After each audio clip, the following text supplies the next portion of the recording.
T'as déjà aimé quelqu'un au point de te perdre toi-même? Ah, je le sais, pas la peine de m'inventer quoi que ce soit. T'as analysé potentiellement le silence. Tu as pensé à quelle est la meilleure réponse que tu vas devoir lui donner. Et en fait, plus tu allais pouvoir vouloir serrer du poing cette personne dans le but de la retenir, plus cette personne te glissait entre les doigts. Et ça, c'est ce que tu appelles de l'amour aujourd'hui. Mais c'est souvent de l'attachement. Parce que quand il y a une peur, ça ne rapproche pas deux personnes. Par contre, ça étouffe l'amour de deux potentiels amoureux. Aujourd'hui, ce que je voudrais t'apprendre dans cette vidéo, c'est l'art du détachement.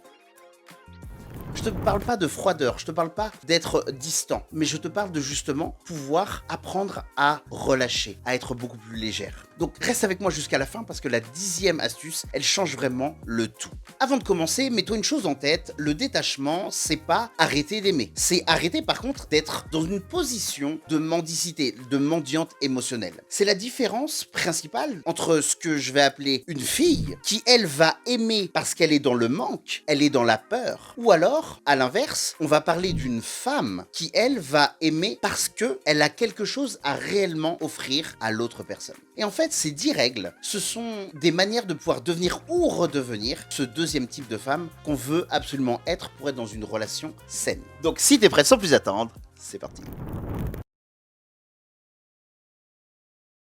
Donc notre première règle, accepte ce qui ne dépend pas de toi. En fait, il y a des choses que tu ne pourras ni réparer, ni convaincre, ni même sauver. Et je sais à quel point ça peut être extrêmement dur à entendre. Parce que tu es quelqu'un de bien. Et tu te dis sûrement que si je suis plus patient, si j'aime plus fort, alors il va changer. Mais non, parce qu'un adulte ne change pas malgré lui. À moins que tu sois thérapeute. Et si tu es thérapeute, tu en as conscience. Tu n'es pas son sauveur, tu n'es pas sa sauveuse, tu n'es pas Jésus, tu n'es pas son infirmière. Et en fait, à chaque fois que tu essaies de réparer quelqu'un qui ne te demande rien, c'est pas lui que tu vas changer, tu n'auras aucun impact, c'est toi que tu brises à l'intérieur. Donc la réalité c'est ça, sépare juste ce qui t'appartient à toi de ce qui ne t'appartient pas. En fait, tes attitudes, tes actes, ça c'est ton terrain, ça c'est ce que tu dois lui enseigner. Mais par contre ses choix, lui, ce sont les siens. Et quand tu lâches ce qui ne dépend pas de toi, c'est ce moment-là où tu vas récupérer une énergie qui va être réellement massive, celle que tu veux continuer d'investir envers une porte qui est fermée. Je dis ça parce que j'ai une porte ici.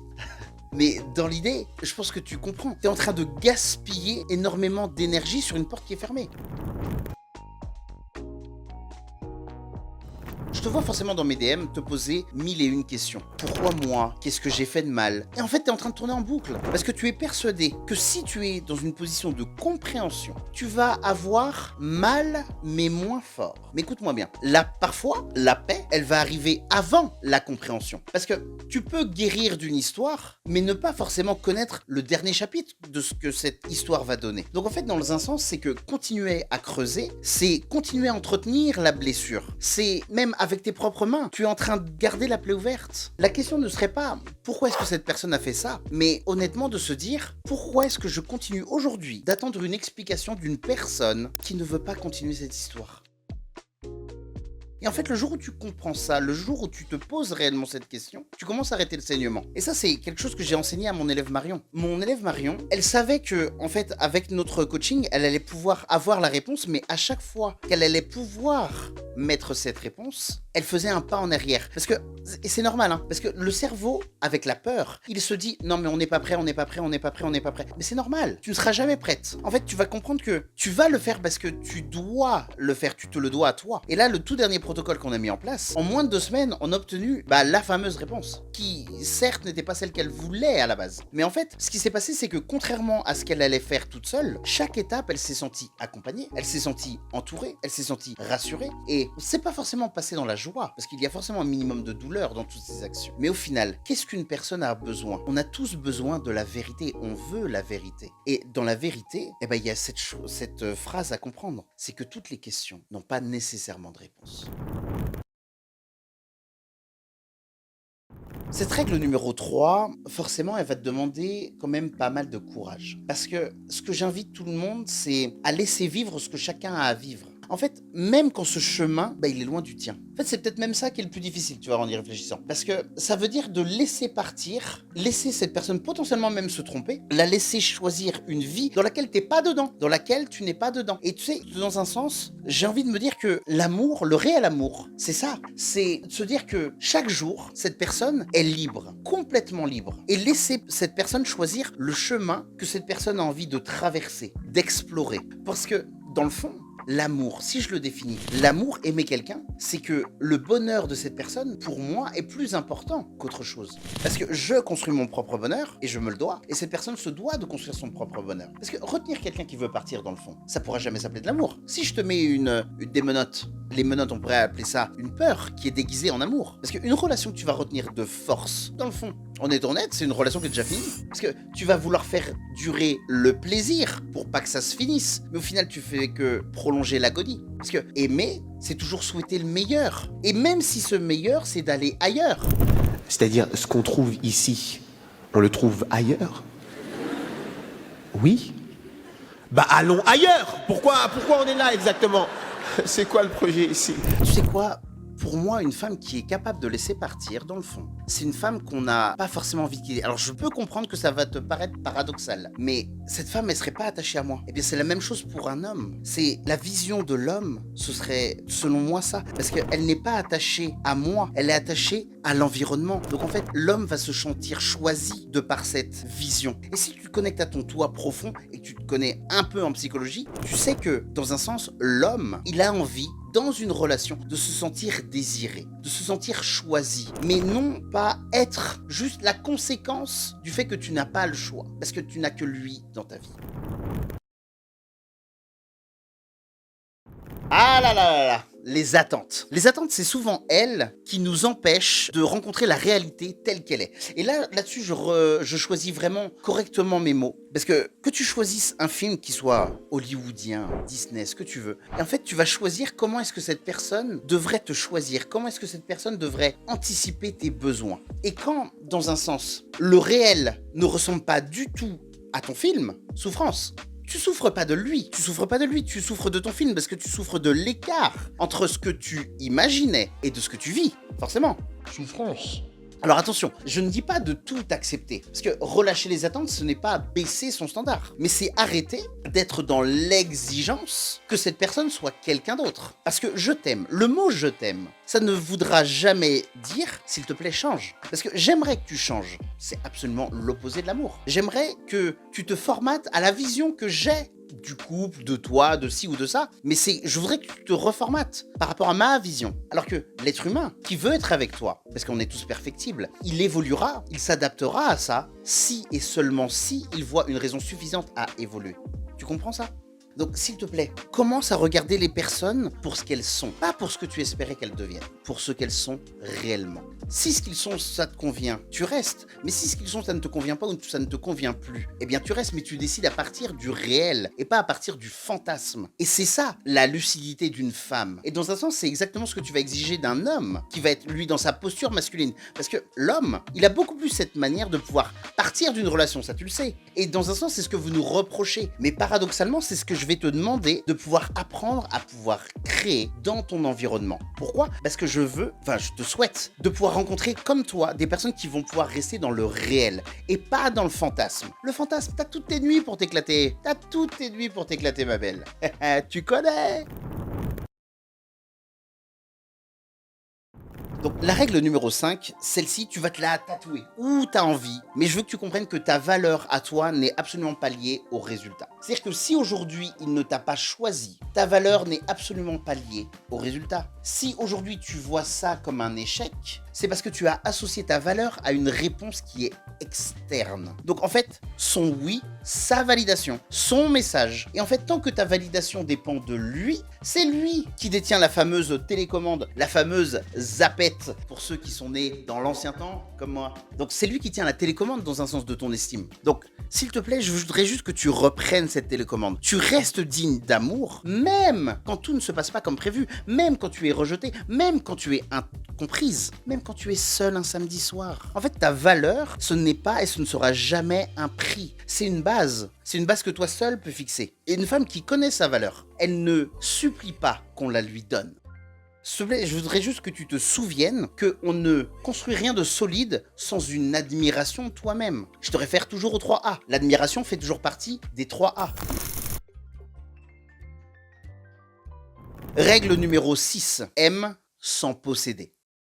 Comme je te disais tout à l'heure, le véritable amour, ce sera toujours de laisser respirer. Le besoin de contrôle, le fait de tout vérifier, tout contrôler, ce n'est pas de l'amour. C'est de l'insécurité. Et l'insécurité, ça consume tout ce que ça touche. Je sais pas si tu connais cette phrase. Quand tu aimes une fleur, bah tu ne l'accueilles pas. En fait, tu la laisses là où elle est, tu l'arroses, tu lui donnes de la lumière, tu lui donnes de l'attention, tu lui donnes du temps, tu la laisses pousser délicatement. Je suis en train de m'imaginer une rose là, je sais pas pourquoi. Mais l'être humain, c'est pareil. C'est que plus vite tu la prends dans tes mains, plus au final, bah, tu es en train de l'abîmer. Tu viens de la déraciner. Posséder quelqu'un, c'est avouer qu'au fond, tu as peur qu'il ou elle parte si elle a sa liberté. Mais un homme qui reste parce que, justement, il est vraiment libre, bah, ça vaut 1000 hommes qui vont rester plutôt parce qu'ils sont surveillés, forcément. Laisse-lui de l'espace, parce que c'est réellement dans cet espace que vient le réel désir, la réelle envie d'être à tes côtés. Et ce ne sera jamais l'inverse.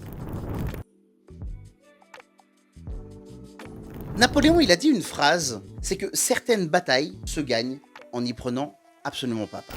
En fait, la pique, la provocation, le petit message ambigu que tu vas recevoir à minuit, le fameux « on parle » point d'interrogation que tu as reçu 3 semaines après avoir fait tous les silences du monde, tu sens monter l'envie de réagir, de te justifier, de pouvoir mettre des points là où il y a des virgules ou des points d'interrogation, tu vois. Et en fait, dans le fond, toutes ces provocations, est-ce qu'elles méritent réellement ta réaction ? En fait, ton silence parfois, c'est une prise de posture. Et ça en dit plus que des milliers de messages. C'est pas de la fuite. C'est pas de la fuite. C'est vraiment, encore une fois, de la posture. Et si je pense à Napoléon, c'est quelque chose que je verrais comme de la souveraineté, tu vois, dans le fond. En fait, dis-toi, où est-ce que je mets mon énergie ? Est-ce que ce message vaut mon énergie ? Est-ce que ce message me rapproche de ma paix ou me rapproche de mon chaos ? Une vraie question.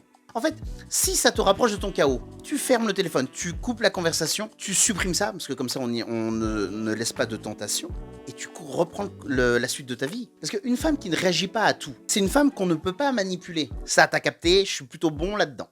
Parce que, pour être honnête avec toi, quand tu veux manipuler quelqu'un, tu as juste à pouvoir capter où sont ses émotions. Et ensuite, tu peux jouer avec. Une personne avec qui je collabore, je ne dirai pas le nom, je crois que chaque semaine, il y a quelque chose qui se passe dans sa vie. Et en fait, je sais que les émotions, elles viennent tellement facilement chez cette personne. C'est tellement facile de les éveiller qu'au final, on peut aiguiller cette personne dans telle ou telle ou telle position. Moi, je le vois et je m'en amuse de temps en temps, je te l'accorde. Mais c'est justement parce qu'une personne ne gère pas ses émotions qu'elle est manipulable. Et en fait, c'est là où je te demande d'être vigilante. Parce que, est-ce que être avec cette personne, ça me rapproche de ma paix ou est-ce que ça me rapproche d'un chaos ? Et ça, c'est une forme de liberté qu'on ne pourra jamais te retirer. Parce que c'est à l'intérieur de toi. Tu seras non manipulable.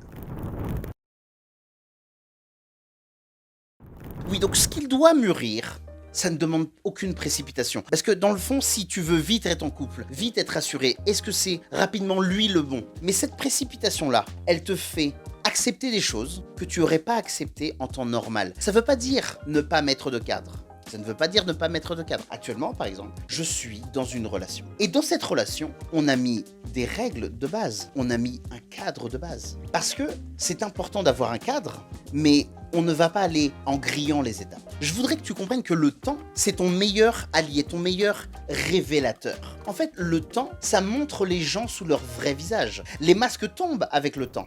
Est-il vrai que vous guérissez toutes les blessures? Nous avons le temps pour le thé. Et pourquoi les hommes n'ont-ils jamais le temps? Oh, je ne trouve pas le temps, que voulez-vous? Cheshire, où étais-tu passé? Tu es en retard. Excusez-moi, j'ai eu un léger contretemps. Et dans un sens, il suffit juste d'attendre sans être dans un besoin particulier de forcer. Ce que tu vas prendre même pour de la lenteur, ça peut être même de la clarté qui est en train d'arriver. Donc s'il te plaît, arrête de vouloir des réponses tout de suite. Laisse, s'il te plaît, les situations se déposer. Laisse les gens se montrer et se révéler à toi. Parce que tu n'as pas besoin de courir derrière ce qui est réellement pour toi. Parce que c'est réellement pour toi. Ce qui est là pour toi ne va pas te demander de te perdre. Parce que si ça te demande de te perdre toi, c'est que c'est pas pour toi. Comme je te disais tout à l'heure, et ça va rejoindre la règle numéro 7, dans un sens, toutes les vérités n'ont pas besoin d'être entendues. En fait, tu peux avoir raison à 100%. Tu peux passer ta soirée à le prouver à quelqu'un qui s'en bat les Couilles. Parce qu'au final, en fait, en ayant raison, tu as perdu une chose plus importante, ta paix. Et je ne te dis pas de te taire. Tes limites, c'est important.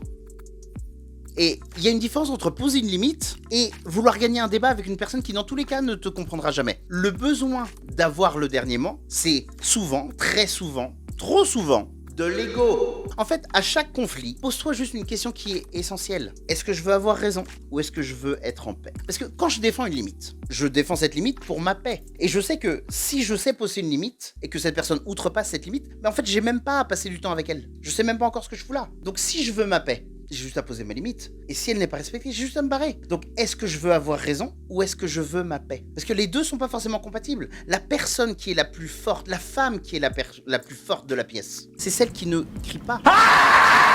Et encore une fois, j'adore cette scène de Game of Thrones, là où tu vas voir Joffrey Baratheon qui va dire « Je suis le roi ». Et j'aime bien parce que c'était « Je suis le roi et je vous punirai » avec son petit regard de chien galeux là. J'aime pas Joffrey. Et il y a Tywin Lannister qui, dans sa posture, il est assis, il le regarde et il lui dit vraiment yeux dans les yeux, un roi qui a besoin de dire « Je suis le roi » n'a jamais eu l'étoffe d'un vrai roi. Je suis le roi. Je vous punirai. Quelqu'un qui se croit obligé de dire « Je suis le roi » n'a pas l'étoffe d'un roi. Parce qu'en fait, une personne, quand elle est dans sa posture, elle va imposer de par sa prestance. Encore une fois, pense à Tywin Lannister, c'est vraiment le GOAT.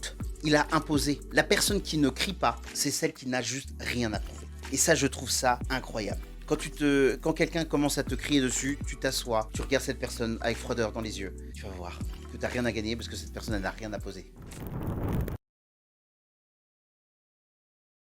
On arrive à la 10e et la dernière des règles, et je te l'ai promis au début, mais je voudrais que tu apprennes à laisser passer les choses avec plus de douceur. Parce que le détachement, c'est pas de claquer la porte, c'est pas de devenir froide, c'est pas de devenir dure, c'est pas de devenir une femme forte qui est blindée. Ça, c'est même l'opposé. En fait, c'est juste une autre forme de peur, tout ça. Parce que le vrai détachement, c'est juste une action du cœur. C'est le contraire de l'abandon. C'est pas mettre son cœur de côté et d'avancer froidement. Parce que ça, on est tous capables de se le dire. Mais est-ce qu'on est vraiment tous capables de le faire? Le monde, aujourd'hui, il va mal. Tu le sais. Si tu es lucide, tu le sais. Le monde, il est plein de femmes fortes. Il est plein d'hommes qui vous détestent. Il est plein de femmes qui les détestent aussi, qui nous détestent aussi. Mais si vous avez conscience de ça, vous savez que le monde, il a besoin de mouvement du cœur. Il a besoin d'une prise de hauteur. En fait, le détachement, c'est de pouvoir apprendre à partir sans avoir à claquer la porte.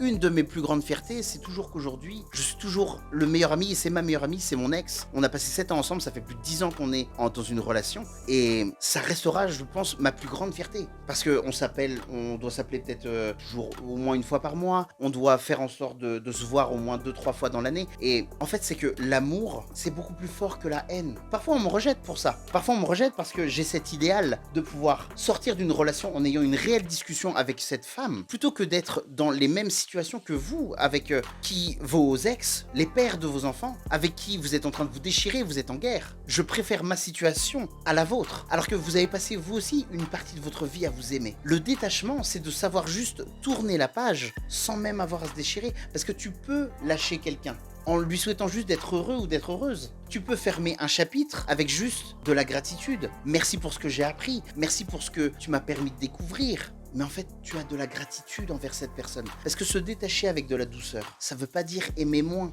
Ça veut dire aimer toi beaucoup plus fort, t'aimer enfin suffisamment pour ne plus accepter de te perdre. Et en fait, c'est que le jour où tu arrives à faire ça, t'es plus à la merci des autres. Tu deviens juste la femme qui aime depuis sa position de force et plus jamais depuis le manque. Donc, si je récapitule, on fait un global de tout ce qu'on a vu. Parce que je veux que tu repartes avec ça gravé dans ta mémoire. Le détachement, c'est pas de l'indifférence. Le détachement, c'est de la lucidité. Le détachement, c'est d'accepter ce qui ne dépend pas de toi. C'est arrêter de chercher toutes les réponses et de laisser les gens dans un mouvement de liberté, de lâcher les attentes. Savoir que ta valeur à toi, elle ne dépend de personne et que tu puisses aimer sans posséder. Tu n'as pas besoin de réagir à tout. Tu peux faire confiance au temps qui est ton meilleur allié et de choisir ta paix pour laisser partir des gens avec juste de la douceur. En fait, tu vois, c'est que tant que tu t'accroches, tu donnes ton pouvoir à l'autre. Mais le jour où tu te détaches, c'est là où tu le récupères. Parce qu'une femme qui a récupéré son pouvoir, je peux te le jurer, on ne l'oublie pas. On ne l'oubliera même jamais. Et c'est ça qui est important, être inoubliable. Donc, si cette vidéo t'a parlé, écris-moi juste dans les commentaires, qu'est-ce qui t'a le plus parlé dans cette vidéo? La 1, la 10, la... Je ne sais pas. C'est toi qui vas choisir, c'est toi qui vas me le dire. Mais en attendant, relis, réécoute cette vidéo et passe-la à une personne qui en aurait besoin pour apprendre à se détacher émotionnellement. Bien sûr, il faut pouvoir aller plus loin et c'est pour ça que je propose aussi des coachings personnalisés pour t'aider comme mon élève Marion et quasiment, on est bientôt à 200. On est bientôt à 200 élèves accompagnés, donc je suis plutôt fier de ça. Donc si toi aussi tu veux pouvoir justement te libérer, apprendre à te détacher et pouvoir attirer des relations saines qui vont toucher ta posture de force et non pas être dans ton manque, je te laisse m'envoyer un message directement sur mon Instagram ou alors je te laisse m'envoyer un message directement au numéro qui s'affiche juste ici. Tu m'envoies un message et je te répondrai, je serai forcément de l'autre côté. En attendant, je te laisse prendre soin de toi, apprendre à prendre de la hauteur, tendresse et chocolat et à bientôt.